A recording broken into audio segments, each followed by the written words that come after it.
Mengapa Injil yang diimani oleh kekristenan adalah kabar gembira tentang karya keselamatan. Yesus Kristus adalah Injil itu sendiri.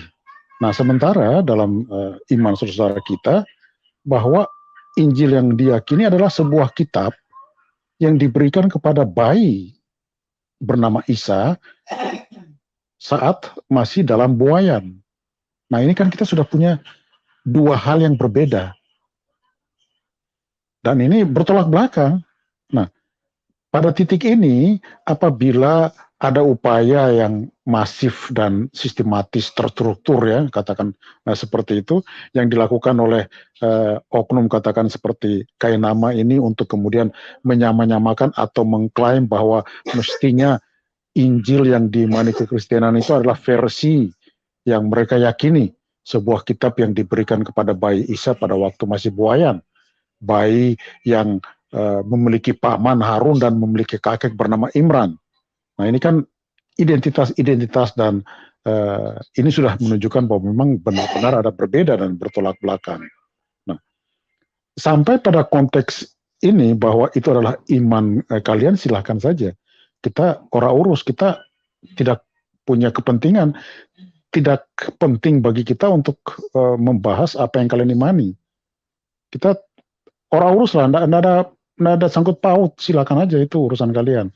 Tetapi begitu kalian menyamakan dan memaksakan bahwa Injil yang dimana Kristus harus seperti yang kalian klaim propaganda, bahwa harus setiap ayat harus dimulai dengan rumusan ataupun jampi-jampi ataupun mantra tertentu misalnya, ya itu boleh dikatakan, bisa kita katakan bahwa itu adalah propaganda klaim idiot, ya, yang dilakukan oleh Kainama, ataupun dikatakan bahwa Injil yang harus diimani oleh kekristenan adalah seperti misalnya Injil Barnabas, yang sangat jelas sudah kita ketahui bersama dan sudah menjadi pengetahuan umum bahwa Injil tersebut adalah Injil yang sesat, hoak, palsu, dan menyesatkan. Tetapi dipaksakan bahwa Injil yang harus dimani Kristen adalah yang seperti itu.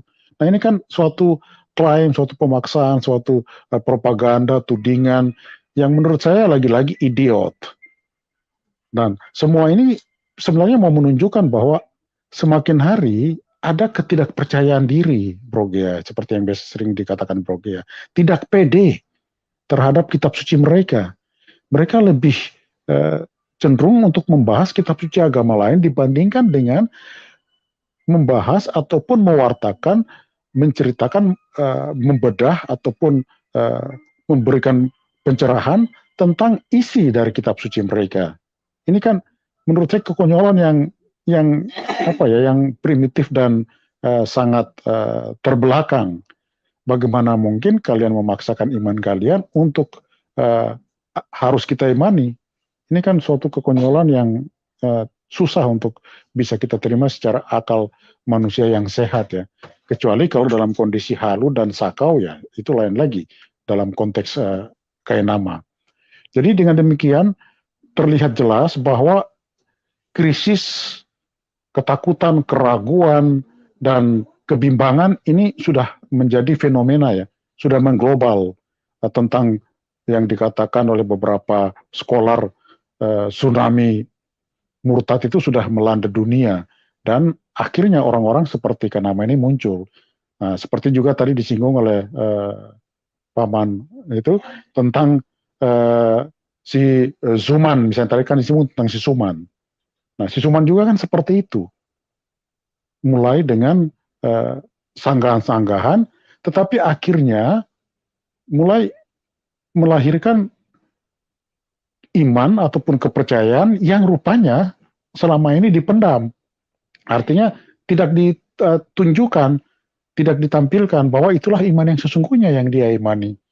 Nah, belakangan akhirnya muncul kan pada waktu dia mendeklarasikan bahwa ternyata sang nabi adalah Bapa yang kekal, Raja damai, Allah yang perkasa, kan begitu. Jadi identik sebagai ilahi, kan. Nah, menjadi iman, ternyata itulah iman sesungguhnya daripada si Suman. Dan tidak pernah dikoreksi oleh pemandu soraknya si Zuman. Saya khawatir kalau tadi oleh Pak Mandirut berbicara tentang Penny Wuri, jangan-jangan Penny Wuri adalah bagian daripada cheerleaders dari si Zuman. Sehingga akhirnya dia melampiaskan ekspresi ketidakpercayaan diri dan ekspresi ketakutan, keraguan, kebimbangan terhadap apa yang dia yakini, dia imani, dalam bentuk pernyataan-pernyataan yang menurut saya ya seperti apa yang dilakukan oleh Kainama, membanding-bandingkan, kemudian menyamakan dan memaksakan bahwa harus sama. Sementara realita fakta sejarah tidak demikian. Jika kita melihat apa yang menjadi data dan fakta, ternyata apa yang dia imani sampai dengan hari ini, detik ini, tidak pernah ditemui secuil pun data pendukung, walaupun data yang kita katakan tidak usah kita berbicara primer sekunder lah. Data yang mungkin sudah tersier dan kuarter ataupun data yang paling kecil sekalipun tidak pernah kita temukan indikasi itu untuk bisa menyimpulkan bahwa pernah ada dalam dunia nyata ini sebuah kitab Injil yang diberikan kepada seorang bayi bernama Isa, sementara dalam buayan. Itu tidak pernah kita temui dalam dunia nyata ini. Nah, jika itu menjadi bagian daripada iman, ya silahkan saja. Tetapi kalau mau dipaksakan bahwa itu adalah realita, maka kita hanya bisa memberikan reaksi dan respon bahwa Anda sedang halusinasi ataupun sakau, Bro Kainama. Sementara demikian. Iya, sebelum saya berikan ke Paman Ignatius Loyola, ada pesan-pesan lagi Pak Ivan terkait Pak Ivan menyebut tadi apa namanya itu apa banjir murtad ya. Ini salah satu videonya. Nanti beritahukan ke saya apakah terdengar ya. Karena ini saya ambil langsung dari TikTok. Oke, sepertinya sih ini dia punya dia punya suara sendiri ya. Oke, kita dengarkan. Cannot afford to be complacent. Back home, yes, we could be complacent because the society is there as a safety net to catch those that may slip, doubt, etc., and help them back. But here, there is no safety net. There's a family, but the family is not enough. No safety net. There's a family, but the family is not enough.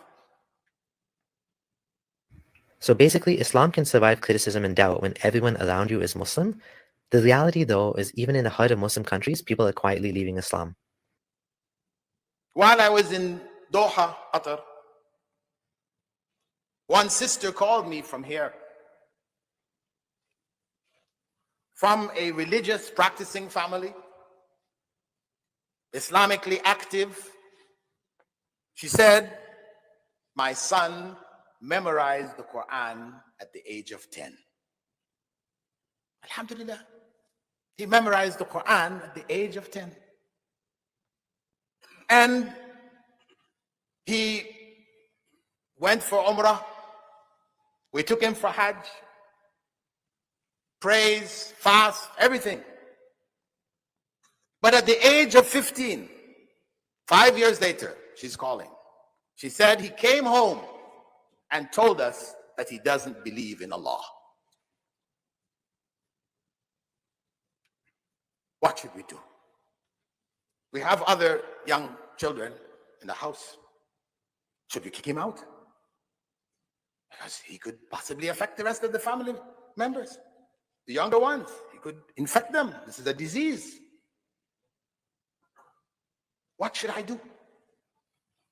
I advised her to take him to the local imam or some knowledgeable individuals from the community here to discuss with him and try to help him find his way back.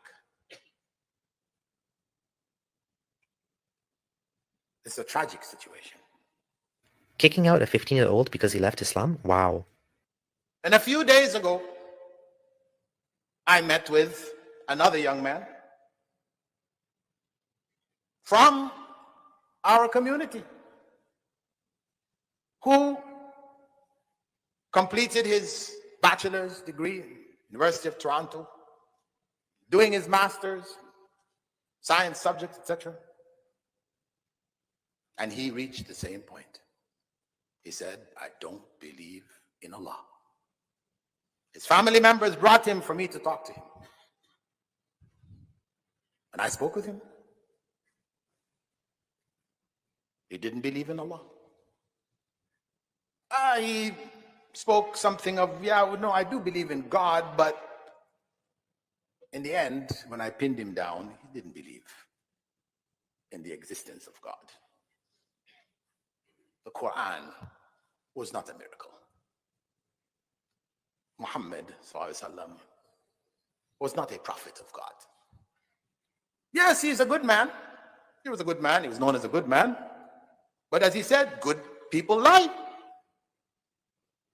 Good people can lie, just like anybody else. That's where he reached. The issue is, this could happen to any of you. This could happen to any one of you.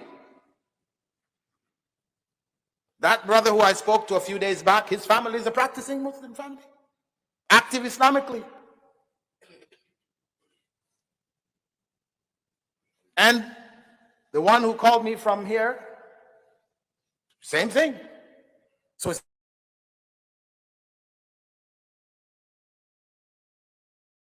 So it's not surprising. No. This is really serious.